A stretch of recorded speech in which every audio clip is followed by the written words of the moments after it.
Vamos a dialogar con el reconocido periodista de Corrientes, Francisco Villagrán. Villagrán, muchas gracias por su visita. De nada, Miguel, muy amable en tu invitación y bueno, para hablar de la temática que todo el mundo más o menos está conociendo ya. Bueno, con Villagrán vamos a tratar el tema OVNI y los seres extraterrestres sin sensacionalismo ni subjetividades. Vamos a darle un enfoque racional, una aproximación científica y una mirada teológica de acuerdo a los datos que hay. La pregunta que nos hacemos es si existen extraterrestres. Como posibilidad, es posible que existan, dado que todo lo que no es contradictorio es posible. Por ejemplo, un círculo cuadrado no es posible que exista porque es contradictorio. Que existan seres extraterrestres es posible, pero poco probable. De hecho, no hay evidencia científica que afirme la existencia de seres extraterrestres inteligentes. ¿Usted qué opina, Villagrán?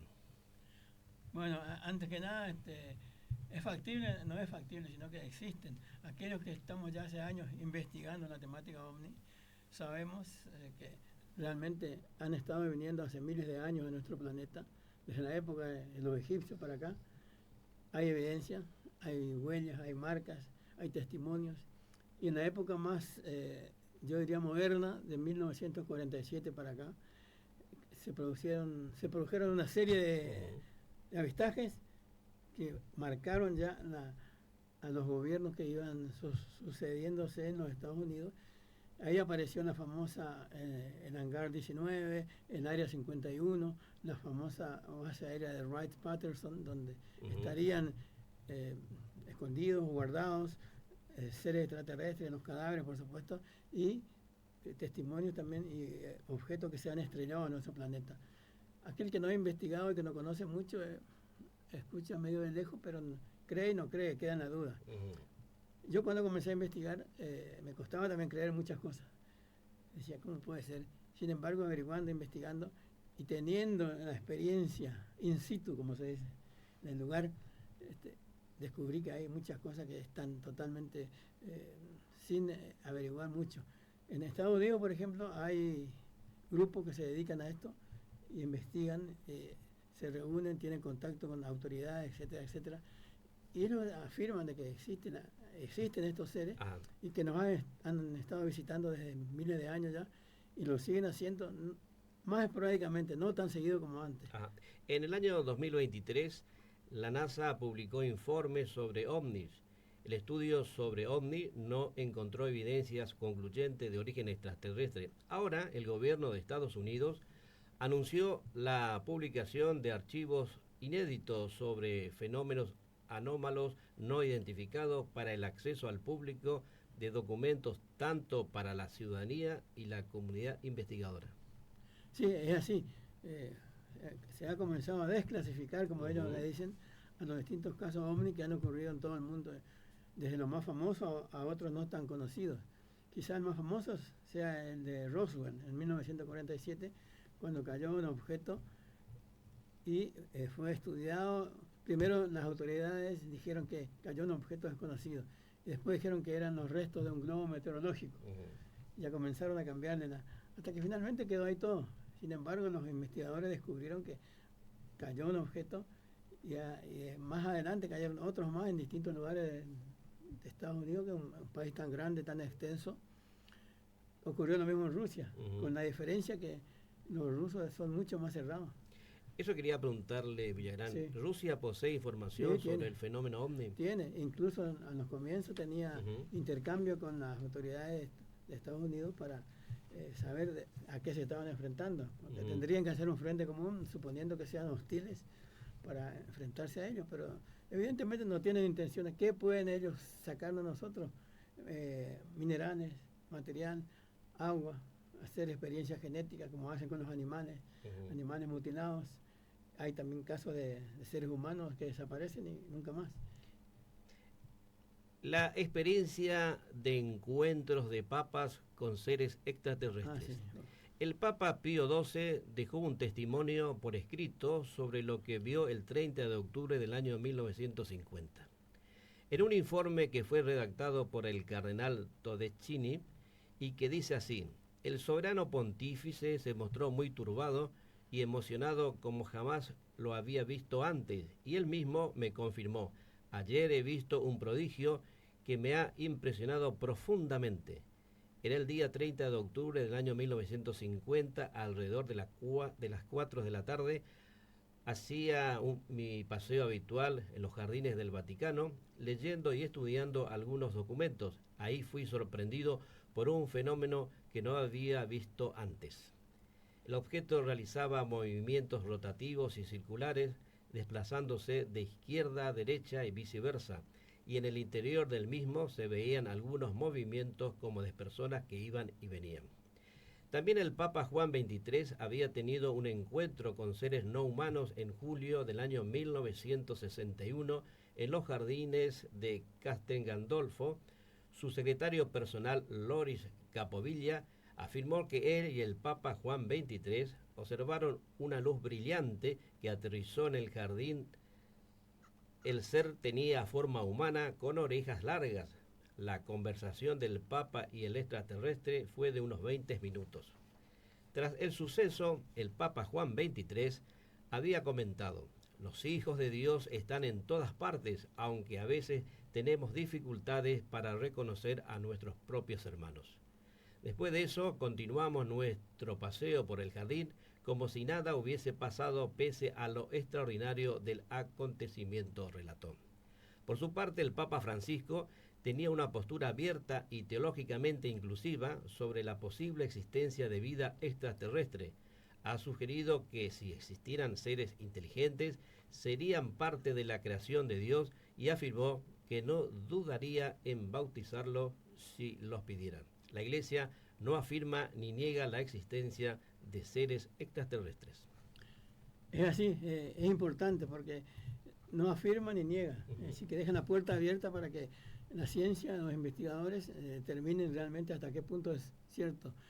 Y aquello que investigamos hace rato, yo ya voy pisando los 79 ya a fin de año, así que estoy estudiando esta temática. Hablé con investigadores reconocidos, como por ejemplo fui corresponsal en la revista Cuarta Dimensión de Fabio Serpa, hasta que desapareció en 1988. Yo era el corresponsal acá en la zona de Corrientes. Había otro en Chaco, que era el comisario Osvaldo Sánchez, también ya fallecido. Estaba también después el profesor Pedro Romaniuk, que investigó mucho y dejó mucho material, muchos libros, igual que Serpa. Jesús Roberto Rover, un investigador de misiones que también en la zona andaba. Y todos nos pusimos de acuerdo en que evidentemente hay algo que no se puede explicar, y científicamente la mayoría de los científicos niegan abiertamente, pero en la parte interna reconocen que existe la posibilidad de que estos seres hayan venido o sigan viniendo desde otros lugares remotos. Lo que no se explica es cómo de lugares tan lejanos pueden llegar acá. Es que ellos se manejan en otros niveles, en otra dimensión. No viajan al nivel físico como nosotros, ni tienen los mismos motores, por decirlo así. No usan nafta, no usan combustible para lanzar al espacio a astronautas. Ellos se manejan con la energía solar o energía cósmica. No sabemos hasta qué punto puede ser cierto y cómo lo hacen. Villagrán, ¿existen casos de gente que habían visto ovnis y que tuvieron contactos con extraterrestres en Corrientes? Corrientes, una etapa desde 1980, 85 hasta el 2010 más o menos. Fueron años que se vieron muchos presencias, avistajes, lo que se llama el primer tipo, que es ver un objeto en el cielo, es un avistaje del primer tipo. Del segundo tipo es cuando se encuentra cercano. Del segundo tipo es cuando baja una nave y deja huellas y marcas. Y el tercer tipo cuando ya hay contacto con los tripulantes. ¿Puede relatar brevemente la experiencia en Corrientes? Bueno, en Corrientes, en la parte de contacto, hay una que se lleva a Las Palmas, que es el caso Meneses, ocurrido en 1981, allá por el mes de diciembre, en que un camionero de Vialidad Provincial, Rubén Meneses, en esa época tenía 42 años, fue abducido, por decirlo así, o alzado con camión y todo, en plena siesta. Eso es lo raro, en pleno día. Y iba trabajando desde San Luis del Palmar hacia Itatí. Y de ahí fue a parar a Verón de Astrada, unos 110 kilómetros más allá, en cosa de menos de media hora, cosa que es imposible para un camión de ese porte, era un camión volcador grande. Y lo que llamó la atención y descubrieron que no había casi consumido nafta, porque para hacer 110 kilómetros tiene que haber ocupado algo de combustible. Y el tanque estaba casi lleno cuando se hizo la investigación. Bueno, Meneses fue llevado con camión y todo, y él cuenta que sintió como que el camión le pegó un marquinazo y se iba levantando. Y a medida que se levantaba, vio como el camión se volvía como transparente, como si fuera de vidrio. Y él no podía moverse, quedó como paralizado. Y ahí empezó a pensar, ¿qué me está pasando? ¿Qué está sucediendo? Y esto es lo que recuerda. Después pierde la conciencia y cuando la recupera está allá cerca de Itaibaté. No, Verón de Astrada, a unos 110 kilómetros. Pero no se acordaba de nada de lo que había pasado, lo que le había sucedido. Y cuenta que una luz se le aproximó y sintió todo lo que el objeto lo abdujo, lo llevó para arriba y después lo dejó. Pero qué pasó en esa interín no sabemos. Es decir, se sabe porque después el equipo de Fabio Serpa lo llevó a Meneses a Buenos Aires y le hicieron una hipnosis regresiva, o sofrosis como se le dice científicamente, y ahí descubrieron que después él pierde conocimiento del camión y aparentemente aparecen dos seres que lo llevan a una nave, al interior de una nave, y él recuerda, en estado hipnótico, que tenía todas las paredes como si fueran de acero inoxidable. Y había una luz que salía, no se sabe de dónde, porque había luz en todo, pero no había un foco de dónde saliera la luz. Y cuenta que estos seres le hacían preguntas mentales, no se acuerda bien qué le preguntaban y qué contestaba él. Pero sí lo que dice él, que le dijeron que no eran de este planeta y que no tengan miedo, que no le iban a hacer nada. Comprobaron después que él tenía 2 o 3 pinchazos en los brazos y como de aguja que le hubieran sacado algo. Eso. Y después le hicieron una especie de pregunta y respuesta que hasta él contestaba lo que sabía más o menos porque era no olvidemos que era un chofer de habilidad, no era un hombre muy preparado ni culto para contestar ciertas cosas. Y estos seres directamente después lo dejaron dentro del camión y lo bajaron en un camino cercano ahí a Verón de Astrada. Él entonces recupera la conciencia y mira dónde está y empieza a andar, no puede ser que esté acá. Entonces va a la comisaría y dice, me pasó esto. Por supuesto, imagínate la policía. ¿Te trataron de loco? La policía se reía, decía, no puede ser. Entonces insistió tanto que le dijeron, llame a Vialidad Provincial en Cacatí. General Paz, llame y pregunte. Entonces la policía llamó, le dijeron, hablaron con el jefe, le dijeron acá un señor que se llama así, Rubén Meneses, que dice que sí es nuestro chofer de Vialidad. Bueno, vengan a buscarlo porque está en estado de shock y no puede manejar, así. Y mandaron un patrullero con la esposa de él y otro policía a buscarlo. Y después lo trajeron. Ahí en General Paz le hicieron primero le aplicaron Valium, un inyectable para calmarlo porque estaba muy choqueado. Y después contaba así en pedacitos lo que le había pasado. Que después que pasó todo, se armó más o menos lo que le estoy relatando cómo fue el caso. Villagrán, ¿y otros casos sobresalientes? Caso como ese fue el más impactante, porque fue llevado dentro de nada. Después está el caso de Valeriano Galarza, ocurrido también en 1979, en la Rosera Chequín, en el interior también, que estaba trabajando alrededor de las 4 de la mañana el hombre en un tractor y se le posa a unos 15 metros arriba un objeto luminoso, que él ve que tiene ventanilla y hace un ruido sordo, no mucho ruido, pero que el objeto se movía y estaba sobre él. En ese momento se le detuvo el tractor y él se tira abajo del tractor. Tengo la foto todavía con él. Y él cuenta que sintió temor pero no miedo. Pensó que le iban a llevar o algo así. Se tira debajo del tractor y de ahí sigue mirando. Habrá durado cosa de 5 minutos. Después el objeto apagó las luces y desapareció. Y el tractor volvió a funcionar ahí. Ese es el caso de Valeriano Galarza, de otro testigo. Después está el caso también de Rito Melgarejo en Santa Ana, en 1986, donde un hombre Melgarejo justamente, que venía a la 1 de la mañana de jugar a las cartas con sus amigos, en el interior esto, y cuando se le para un objeto cerca y bajan 2 pequeños seres de ahí y le hacen señas y hablan entre ellos en un lenguaje que él no entiende, por supuesto, como chillido, decía él. Entonces queda quieto y tiene miedo y se piensa, le preguntan, le hacen señas, como llamándolo. Y él, por supuesto, imagínate, nada que ver. No quiero saber nada, yo no entiendo nada. Entonces suben a su nave, vuelven, se cierran las cortinas y desaparece. Y se van. Y ahí quedó las huellas, la marca donde estuvimos nosotros investigando, quedó todo amarillento, todo el pasto distinto, una marca perfecta de como de 8 o 9 metros de diámetro, donde había bajado la nave. Y este hombre se hizo muy conocido, murió hace 2 años ya, no está más. De los testigos, el único que vive es Meneses. Garza ya murió, Melgarejo ya murió. En el caso Meneses, antes que le pase a Meneses, el día anterior había ocurrido un descenso en la casa de Sixto Barrios en Derqui, un hombre que vivía ahí, tenía plantación de mandiocas y siente que los perros ladran a la noche, pero furiosamente como locos, y había una especie de luz en la lomada ahí que ve con una luz fuerte, pero mira así nomás y no le da mucha importancia y se vuelve a acostar a dormir. Al día siguiente se acordó de eso y se va a mirar, y ahí encuentra los restos donde había bajado la nave, aparentemente, esa luz, y estaba todo, como era un mandiocal, era tierra arenosa, donde estaba totalmente cristalizado. Ya te traje una muestra de lo que quedó. Eso es lo que quedó. Esto es arena cristalizada. Sí. El sílice en la arena se derrite con una temperatura de más de 1600 grados centígrados y evidentemente fue sometida a esa temperatura y la arena quedó toda cristalizada en la parte de arriba. Yo en las diferentes charlas y conferencias que fui dando después de eso, llevaba un pedazo grande de la arena esta cristalizada y cometí el error de dar a la gente para que mire. Y a medida que le iban cortando un pedacito, de recuerdo supongo.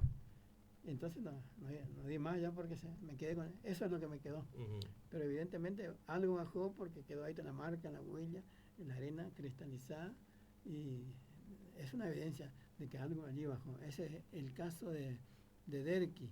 Después está Ganarza, el caso de Sixto Barrios en Derqui, el caso Meneses y el caso de Rito Melgarejo en Santa Ana. Esos son los casos de contacto con testigos. Después hay casos de, por ejemplo, comienza todo en 1962, apenas inaugurado el aeropuerto de Gama Punta, un objeto luminoso se aparece en la cabecera de pista de Gama Punta, se llamaba en esa época, ahora ya rebautizado Pirallín Niveiro, en el aeropuerto. Entonces el objeto se va acercando lentamente y piensan que es un avión en emergencia, un avión que se está incendiando y piden autorización al director del aeropuerto para hacer una especie de salvataje. Entonces se autoriza y se moviliza todo el aeropuerto para ver ese objeto que se estaba acercando, que pensaban que era un avión o un helicóptero, una emergencia.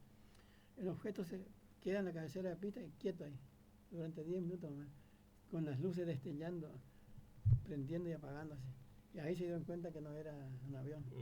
Y quedó y se iba moviendo lentamente.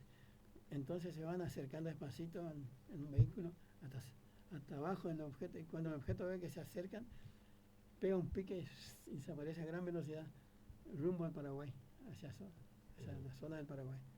Al día siguiente vimos noticias que en el Paraguay también habían visto eso y lo habían detectado. Así que evidentemente hay un caso en Ituzaingó de un matrimonio también. Ese es otro de los casos impactantes también. Es un matrimonio que venía de Posadas hacia Corrientes, matrimonio de médicos correntinos. Él creo que era pediatra y ella ginecóloga. Cuando acostaban la ruta ven una luz fuerte y 2 o 3 hombres parados adelante, altos, esbeltos, con una especie de uniforme ajustado al cuerpo. Uno de ellos, cuando se van acercando, se detienen y se para el motor del auto. Entonces uno de ellos se acerca y nos saluda, le dice, no tengan miedo, dice, no le vamos a hacer daño, somos del planeta MAIT, M-A-I-T, MAIT, y estamos queriendo ver cómo son los terrestres, algo así. Le dice, mentalmente dicen ellos, ¿no? Y después le hablan en castellano, también le hablan, y le dicen, no tengan miedo, no le vamos a hacer nada, no le vamos a hacer. Y cuando la mujer se da cuenta que no son de acá, le da un ataque nervioso, entonces le dice, no tengan miedo mujeres, no te haremos nada. Y le dice, lo único que pido que lleven algo, que me dejen algo. Y le dieron un paquete de galletitas que había ahí, un encendedor creo que había ahí, y una austral en esa época, fíjate, te estoy hablando, de cuando estaban haciendo la represa todavía. Y eso se lleva, y se da vuelta y se encamina hacia donde estaba la luz, y ahí se le agregan 2 seres más, se meten en la nave y desaparecen. Es el caso de Ituzaingó. Villagrán, Sí. ¿cómo son los extraterrestres? ¿Qué forma tienen según los diversos testimonios? Según los diversos testimonios son todos humanoides, es decir, características humanas. 2 brazos, una cabeza, ojos rasgados en algunos casos, otros grandes, distintas. Pequeñas variaciones, pero son todos humanoides, no como lo pintan a veces en la ciencia ficción, que tienen 2 cabezas, 3 brazos y cosas así, para hacerlo temer a la gente. No es así, ¿no? Son características humanoides. Pero hay un grupo que son los grises, que son seres híbridos, creados por estos seres superiores, para que trabajen para ellos como esclavos. Y son los grises son los que abducen a la gente, la llevan y después la vuelven a traer a veces. No sabemos cuántas veces se perdieron gente y no volvió. Fabio Serpa fue el ufólogo argentino más reconocido. Sí. Escribió varios libros, tenía programas de televisión. ¿Usted lo conoció, Villagrán? Sí, por supuesto. Yo era corresponsal en la revista Cuarta Dimensión, que dirigía Fabio Serpa. Y yo de todos los materiales que conseguía acá se los mandaba y fueron publicados en la revista Cuarta Dimensión, que después desapareció, por supuesto. Ahora no existe más ninguna revista que se dedique a eso. Y Serpa murió ya hará unos 3 años ya, y dejó su marca, su huella, dejó una serie de investigadores detrás de él, entre los cuales me incluyo, que tuvo contacto. Estuvo en Corrientes 2 veces. Estuvo en el Cine Rex en el año 78 y después volvió en el Teatro Vera también. En el Teatro Vera, donde dio 2 funciones, porque la primera se agotaron la entrada y hubo una segunda en la noche. Y ocurrió un caso curioso en esta vez que vino Serpa en el Teatro Vera, porque ustedes, como saben, también hablamos de los temas paranormales. En el Teatro Vera dicen que hay fantasmas aparecidos, todo eso ahora son los cementerios. En el intervalo entre la primera función y la segunda, Serpa se va al baño a lavarse, a descansar un ratito, y va con su ayudante y le dice: esperame acá afuera. Ya. Entonces, bueno, entra ese lado, se está lavando la cara y ve por el espejo que entra un hombre y le dice, vestido con ropas antiguas de la época de los españoles, y le habla como en español y le dice: buenas noches, tenga usted, caballero. Y se sorprende: buenas noches, le dice, ¿qué tal? Y dice: sí, no, se va para allá y desaparece. Qué raro. Pero como es un teatro, a lo mejor es alguien que está ensayando, y sale afuera y le pregunta a su ayudante, le dice: ¿viste ese hombre que entró? ¿Quién es? ¿Cómo está vestido? No entró nadie, le dice. Si usted no va, el único, ahora entró y ahora sale. Pero no, si entró uno vestido así, con sombrero, con traje así, no, le habrá parecido, ¿no? Y bueno, y ahí quedó una anécdota. Y cuando sale después me cuentan, no, evidentemente era un fantasma, que hasta ahora hay en el Teatro Vera. Eso ya es tema de otra cosa, pero nos relacionamos con la Villagrán, ¿usted hace cuántos años está investigando estos temas? Yo estoy investigando la temática del fenómeno OVNI desde el año 1974, que comencé a investigar con el caso Santa Catalina, que ocurrió en la antigua Santa Catalina, no ahora. En esa época estaba allí el regimiento, estaban mucha gente que vivía, pero aisladamente, no había mucha gente que vivía aislado. Y bueno, una familia vio en Santa Catalina un objeto sobre el río desplazarse, detenerse, acercarse un poco a la orilla y desaparecer a gran velocidad. Eso lo vio una familia entera: el padre, la madre, la hija, el novio, había perros, había unos chicos también, y todos vieron. Y ese fue el primer caso que investigué in situ, como te digo. Y después fueron apareciendo muchos casos, pero ese fue el primero en Santa Catalina. Y después, a nivel en Corrientes, está primero el caso Cambapunta, que ya te relaté. Después ocurrió otro en la estación Torrent, ya en el interior, donde una serie de humanoides asediaron durante una noche a los integrantes de una familia que vivían en una quinta ahí. Saltaban de rama en rama en los árboles cercanos, los vieron todos, y los peones incluso quisieron salir a correrlos a tiro, hasta que al amanecer desaparecieron. Pero encontraron huellas, ramas rotas, lugares donde estaban la nave, todo. Ese es otro caso. Villagrán, cuando usted empezó a investigar estos temas, ¿cómo le miraba a la gente? ¿Qué consideración tenía hacia usted? Y al comienzo nos trataban, no de loco, pero no éramos normales. Hasta ahora habrá alguien, a pesar de que lo mucho que ya se investigó y se sabe a nivel de ciencia que existe la posibilidad de que haya seres extraterrestres, yo afirmo que los hay, así como decía Serpa. Yo investigué mucho, me costaba creer muchas cosas. Investigué, hablé con testigos, hablé con gente que vio, gente con fundamento, no cualquiera. Incluso hablé con gente dedicada a esto y hablé con sacerdotes también, que le pregunté qué opina la iglesia. Y me dice, mira, yo creo que así como Dios creó al hombre en este planeta, pudo haberlo creado en otros lugares y evolucionaron más o menos. Y nos están visitando porque tienen la tecnología necesaria y suficiente como para venir hasta acá y hacerse ver. No les interesa mucho, evidentemente, a ellos qué pueden aprender de nosotros, ¿no? Siempre peleando, siempre en guerra. ¿Usted considera, Villagrán, de existir seres extraterrestres, son superiores a los hombres? Sí, por supuesto.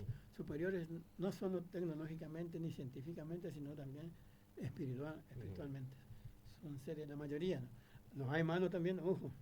Hay razas que son hostiles, que nos acercan mucho, porque aparte que el ser humano primero tira y después pregunta quién es. Para la Iglesia, desde el punto de vista de la teología de la creación, no es un problema porque está dentro del poder divino de Dios de crear otros mundos. El tema se suscita de la teología de la redención, es decir, si la redención de Cristo también le cabe a esos seres extraterrestres, si esos seres extraterrestres son de naturaleza caída, si se han pecado. Ese es el punto donde, desde el punto de vista teológico, la Iglesia tiene más complejidad de existir extraterrestres, por supuesto. Se mantienen al margen ellos. Consideran a Cristo como uno de sus pares, porque en esa época, según las investigaciones, ya en esa época existían apariciones, cosas extrañas, y que Jesús puede haber sido uno de los iniciados o el elegido para ser. No sabemos, Dios en su infinita sabiduría, como decía, incluso el Papa, varios papas dijeron que puede haber creado una vida no solamente en nuestro planeta, sino en otros planetas, que ahora están viniendo o se están dejando ver. Villagrán, de todo lo que usted ha leído, ha investigado, ¿cuál es el hecho que más le impactó, que es más contundente a su criterio? Como caso, hay muchos casos de abducciones, casos de estrellamiento de objetos en la Tierra, presencia de seres extraterrestres, de abducciones. El caso de Betty y Barney Hill, un matrimonio que fue llevado, hay casos similares. Está el caso acá también ocurrido acá en Corrientes, que estaba contando del camionero Rubén Meneses. Y casos como estos hay muchos en todo el país. Contacto con seres que se dejan, ahora cada vez se dejan ver más. Antes no era tanto. Los especialistas en este tema, los ufólogos, se van a reunir en Corrientes. Hasta diciembre nos reuníamos prácticamente todos los meses. Después pasó todos los problemas económicos, y así que ahora vamos a reanudar nuevamente las reuniones, que hacemos un grupo de investigadores. Hay técnicos en televisión, técnicos en radio, que se interesan. Es decir, formamos un grupo que entre todos nos ayudamos para trabajar e investigar. Por ejemplo, hay gente que no cree en los animales mutilados, que los mismos propietarios de los campos me dicen a veces, yo encontré un animal seco, hay que hueco, se ve que le sacan todo, le sacan los ojos, la lengua, los órganos blandos, y hasta por la parte trasera le sacan todos los órganos internos y queda un hueco en el animal como si fuera la carcasa de un pollo, más o menos. Y eso han habido muchos casos acá en Corrientes, que yo investigué en Bellavista, en Goya, Mercedes, y fueron encontrados animales. Y otros ya me dicen, mira, ¿para qué yo voy a denunciar? Viene la policía, vienen a investigar, preguntan, y después no pasa nada. Entonces directamente ya veo un animal así, lo enterramos y chao, y olvídate. Y bueno, así, lamentablemente es así. Pero en los casos que yo investigué fueron casos realmente interesantes. Algunos para saber que el animal tiene contaminación o radiación, usan el detector Geiger, pero es muy caro para comprar. Hay un sistema mucho más fácil que con un pedazo de radiografía velada, ¿viste? Que queda oscura, o cortar un pedacito, se la coloca sobre el animal que está mutilado, y esa radiografía velada, si tiene radiación se vuelve blanca, y si no, queda igual. Bueno, algo debe tener, porque los animales carroñeros, caranchos, etcétera, etcétera, animales también no se arriman. De lejos nos dan vuelta y no se bajan. Los animales terrestres tampoco. Finalmente, Villagrán, ¿usted considera que hay gente, sobre todo jóvenes, que se interesa en estos temas? ¿Y cómo pueden hacer para contactarse con usted, con este grupo de investigadores? Bueno, hay interés, pero necesitan que alguien los guíe, les enseñe, les muestre el camino, como así lo hizo Fabio Serpa con nosotros, dando charlas, conferencias. Este año se cumplen, el 24 de junio, es el Día Mundial de la Omniología. Porque ese año, ese día, Kenneth Arnold, piloto norteamericano, vio 9 objetos volando al lado de su avión, que lo acompañaron durante 5 minutos y después desaparecieron. Cuando baja en el aeropuerto, todos estaban ya esperando porque él ya había hablado por radio diciendo lo que le pasaba, y de abajo todos veían cuando se acercaba y los objetos alrededor del avión. Entonces él dice, en inglés lo dijo, I saw 9 flying saucers. He visto 9 platos volando, he visto 9 platos voladores. Y ahí nace la palabra plato volador, 24 de junio de 1947. Y después cada idioma nos fue adaptando, aparecen el UFO, Unidentified Flying Object, objeto volador no identificado en inglés, VDOM, vehículo extraterrestre de otro mundo, Socult Volant en francés, Detayus Tarelki en ruso, Dischi Volante en italiano, y en chino es Lai Li Pu Men Wan Fei, que quiere decir objeto que vuela y no se sabe qué es. Es decir, cada idioma lo fue adaptando. El 24 de junio es el Día Mundial de la Omniología para todos los que se dedican a la investigación. Y se pueden acercar, nosotros ya vamos a dar a conocer, cuando nos reunimos, somos más o menos un grupo 7, 8, 9 quizás, porque algunos por razón de trabajo nunca tienen tiempo, pero siempre están colaborando y aportando. Nos reunimos y vamos a invitar y vamos a hacer charlas y conferencias, posiblemente en julio, agosto, cuando no haga tanto calor, ya pasó ya el calor. Y vamos a hacer nuevamente conferencias a nivel todo público. Finalmente, Francisco Sí. Villagrán, quisiera agregar algo más. No, simplemente destacar que hay cosas que nosotros no conocemos porque las ignoramos. Y justamente nuestra tarea como investigador es informar a la gente para que vea, así como nos pasó a nosotros. Yo comencé con esto, con las pirámides de Egipto, allá en segundo año, cuando el profesor dijo, no entra ni el filo de una gilet entre el encastre, roca, piedra y piedra en las pirámides. Me llamó la atención, empecé a leer, a investigar, y leí mucho, y hasta que di con Fabio Serpa. Y ahí directamente me atrapó, me absorbió, y hasta hoy seguimos la investigación. Pero el que estudia e investiga la parte de vida extraterrestre, inevitablemente va a caer en lo paranormal. Con el tiempo, en las investigaciones fantasmas, aparecidos, seres desencarnados, como le llaman ellos también. Hay un montón de cosas interesantes para leer, ver y aprender. Por supuesto, objetivamente, acá no hay ningún secreto. Muchos me dicen, hace tantos años que está en esto. Sí, el secreto es no mentir, Nego, porque es una temática que se presta para inflar un globo, por decirlo así, mentir mucho. En cambio, yo traigo fundamentos, fotos, recortes periodísticos, testimonios de gente, testimonios físicos de todo lo que investigué hasta ahora. Y lo mismo va a pasar con las generaciones que quizás no sucedan, porque hay muchos chicos que vienen de atrás, también van en estas reuniones y ahí se interesan. Somos un grupo de más o menos 5 o 6 varones y 4 mujeres. Francisco Villagrán, muchas gracias por su participación y por su generosidad. No, por favor, justamente el objetivo principal es que la gente conozca, que se interese, que averigüe, que investigue. Ahora con la temática de la internet, uno entra en Google, pone UFO y le salen cientos de portales por todos lados. también hay que tener cuidado porque hay muchos que por ahí se miente un poco, pero se sabe cuáles son los portales oficiales y que tienen mucha información. Muchas gracias. No, gracias a usted.